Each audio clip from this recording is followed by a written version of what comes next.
The ambush happens when you least expect it. You're at the grocery store and a song comes on. You're driving to work and you pass the hospital where they died. You're fine, you're functioning, you're holding it together until you're not. The anger slams into you. The longing swallows you whole. The sadness wraps around your chest until you can barely breathe. This is emotional dysregulation. When your emotions control you, when grief decides when and where it's going to flatten you. And everyone talks about it, the breakdowns, the triggers, the moments when you lose it in public and you feel like you're losing your mind.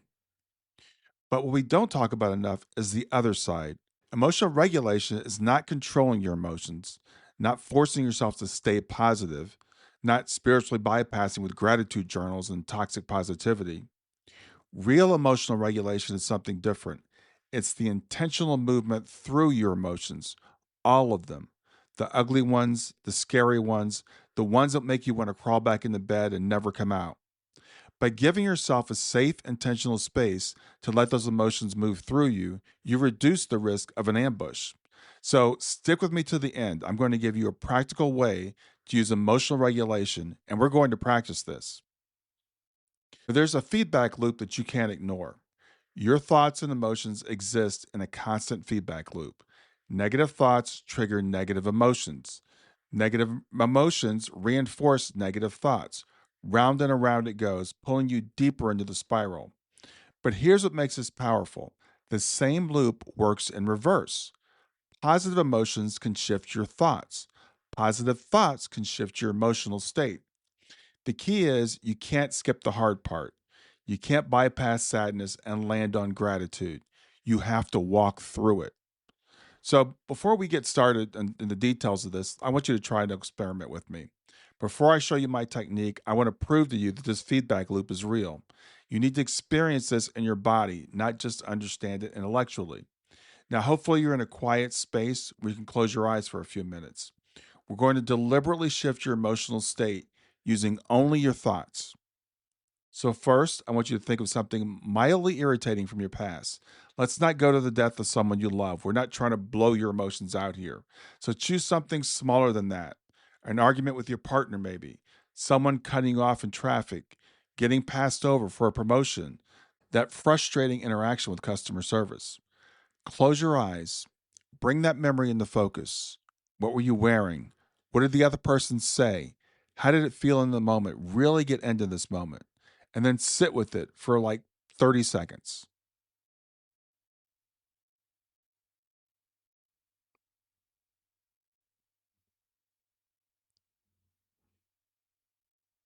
Now check in with your body. How do you feel right now? Is there maybe a little bit more tension in your jaw or tightness in your chest? Has your mood shifted even slightly? Has your mood shifted even slightly toward irritation or frustration? Notice that. You just change your emotional state by directing your thoughts to something negative. Now, let's do the opposite. Let's shift to a happy memory. Think about maybe a birthday party with your kids, your favorite vacation that you've taken, your wedding day, the day you got your dog, a perfect meal with friends. You can choose anything. So close your eyes again and really feel into it. Who was there? What were you wearing? What did it smell like? What made you laugh? And sit with this memory for 30 seconds.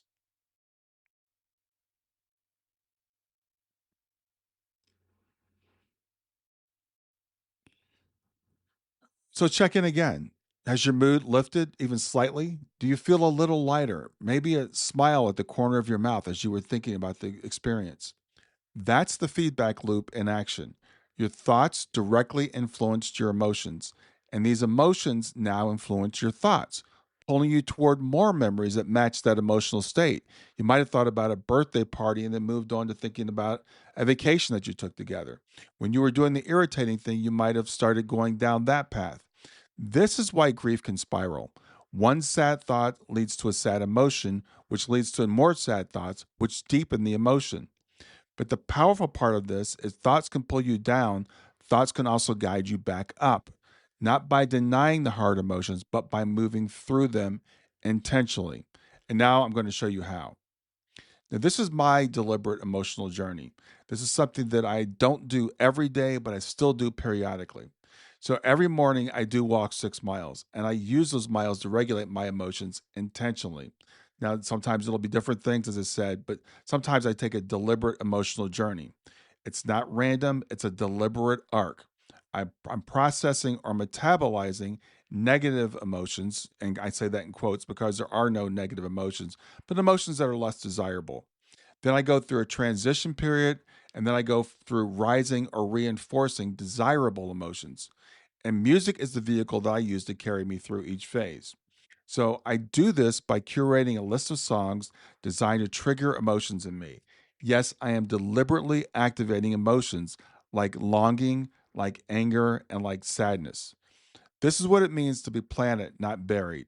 I'm not stuffing grief down into the soil pretending it doesn't exist. I'm using it to grow upward. I'm moving through it with intention. So I'm going to show you exactly how this works. This is what it looks like in practice. I have an actual playlist that takes you through the full emotional journey. Now, I put together a sample playlist. These are songs that I like, songs that move me. Your songs will be different than mine. Your arc might take a different shape. But the structure, the processing of emotions, the bridging to the better emotions or to the more desired emotion, and the rising to those emotions, that's universal. Processing, bridging, and rising. Now, this isn't about copying my playlist, as I said. It's about understanding how to create your own. If you want my playlist, if you go to the article, you can click a button and it'll take you to my actual Apple playlist. But the songs that I go through are, I'll just give you some examples. A lot of songs by Evanescence. Amy Lee wrote an album that was titled Evanescence, a lot about loss and during a very difficult time for her. Tracks of My Tears by Go West, some songs by Linkin Park to get that anger and that frustration out. So you can look at the list if you like. But here's the thing I've realized about listening to sad music. It doesn't necessarily make me sadder. It does bring up the tears, it does bring up those emotions, but it gives me a container. It makes me feel less alone. Someone else took the time to write down, to perform the words that mean so much to me. When I listen to Evanescence, Amy Lee knows my pain. When I listen to Linkin Park, Chester Bennington knows my anger. I share this universal thing with another human being who understands. And as I process the emotions and let them go, there's actually a release that I talked about in the article I wrote earlier about tears. And I'll link to the article also here. Now there's a bridge, okay? So there's a pivot point. We can't go from these sad, angry songs directly to Walking on Sunshine by Katrina and the Waves, for example. Your nervous system's going to reject it. It's going to feel false, like you're lying to yourself.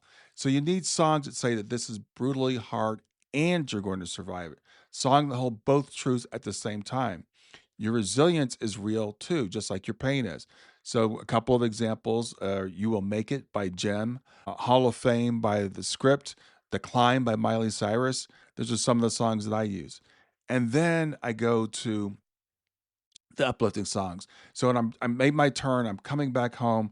I'm ready to lift my head. I'm ready to start my day to remember what I'm living for. So I'll listen to Sweet Reunion by Kenny Loggins or Higher Ground by Stevie Wonder. Here Come the Sun by the Beatles. Songs like that. So I'm just giving you some examples here. By the time I get back to my house and I'm starting my day, I've gone through the complete cycle. I've processed the guilt, the anger, the sadness, the longing. I've gotten all that stuff out. I've cried the tears that needed to be cried. And as I said, tears are good for you too. And then I've reset myself.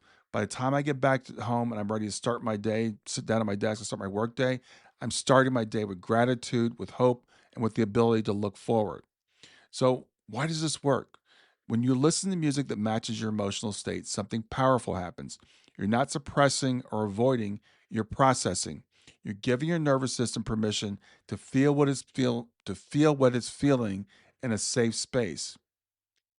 You're giving your nervous system permission to feel what it's feeling in a safe, bounded container. And here's the key: you're doing it intentionally.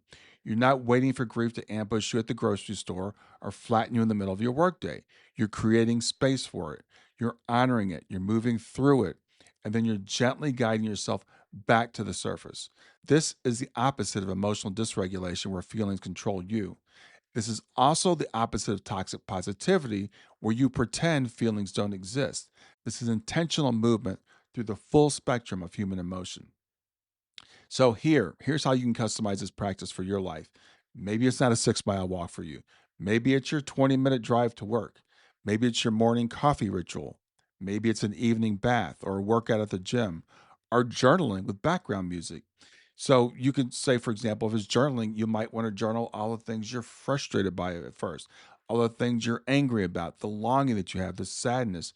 Journal that, get it out, write it down, then make your transition and then process the hopeful things. Then you can do your gratitude practice. Then you can do your looking forward and your resilience things. So the practice doesn't matter. It's actually the structure that does. It's creating space for difficult emotions. It's honoring them fully. You don't rush through them. You don't minimize them. Then we're going to intentionally shift towards emotions that serve your forward movement. And you want to make it routine so your nervous system knows what to expect. And the music doesn't have to be these songs, as I said earlier. What matters is finding songs that witness your pain in a genre that really resonates with you. Songs then in the transition that hold both pain and promise at the same time, and then songs that lift your eyes up toward hope and meaning. So here's what I found after all these years of walking those 6 miles. The only way out is through, but through doesn't have to be chaotic. It doesn't have to be random. It doesn't have to flatten you when you least expect it. You can create a container for your grief. You can give it time and space and music and tears, and then you can gently, without denying its existence, guide yourself back to the surface.